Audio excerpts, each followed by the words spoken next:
মুসলমান আগে কাউকে মারে না। মুসলমানদেরকে যদি কেউ আঘাত করে মুসলমান তখন তাদেরকে প্রতিহত করার ব্যবস্থা করে, ঠিক কিনা কন?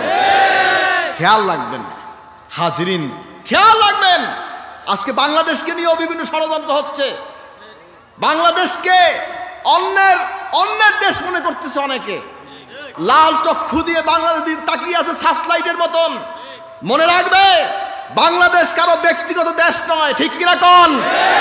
বাংলাদেশ হাজরিন তৌহিদি জনতার দেশ বাংলাদেশ। এদেশে মুসলমান আছে, হিন্দু আছে, খ্রিস্টান আছে, বৌদ্ধ আছে, বিভিন্ন ধর্মের অনুসারী আছে, আছে কি নাই? বাংলাদেশকে নিয়ে কারো মাথা ব্যথা হওয়ার কিছু নাই। বিদেশি শক্তিদের কোনো অধিকার নাই আমাদের বাংলাদেশের দিকে তাকানো, ঠিক কিনা কন? বাংলাদেশ সরকার আছে, সেনাবাহিনী আছে, আছে কি নাই? কি শক্তিশালী না ঢিলা? কথা কান লাগা। বাংলাদেশ সরকার আছে, বাংলাদেশ সেনাবাহিনী আছে, বর্ডার গার্ড আছে, আছে কি নাই?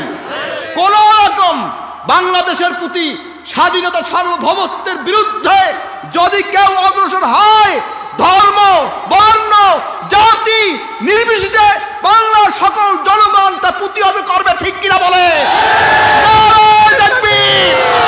বাংলাদেশ বাংলাদেশ বাংলাদেশ বাংলাদেশ। আল্লাহ কবুল করবেন, আমিন। আমরা রেডি আছি। যখন সেনাবাহিনী বলবে, সরকার বলবে, আমরা ঝাঁপিয়ে পড়তে দ্বিধাবোধ করব না। আমাদের মাতৃভূমি বাংলাদেশকে আমাদের রক্তের বিনিময় হলো এই দেশটাকে আমাদের রক্ষা করতে হবে, ঠিক কিনা বলেন?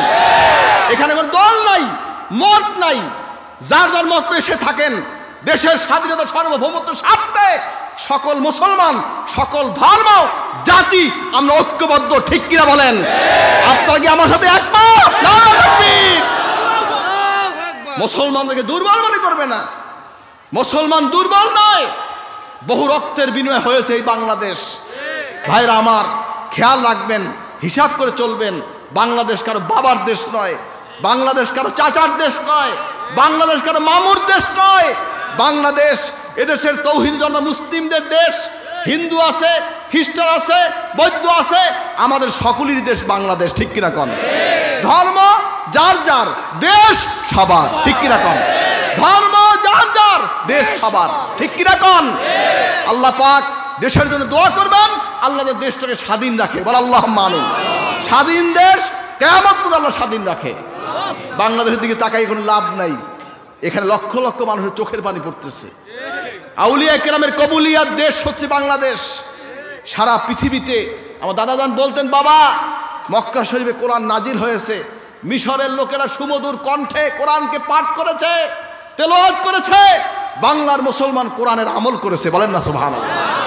আল্লাহ পাক আমাদেরকে এর উপরে দায়েম এবং কায়েম থাকার তৌফিক দিবেন, আমিন।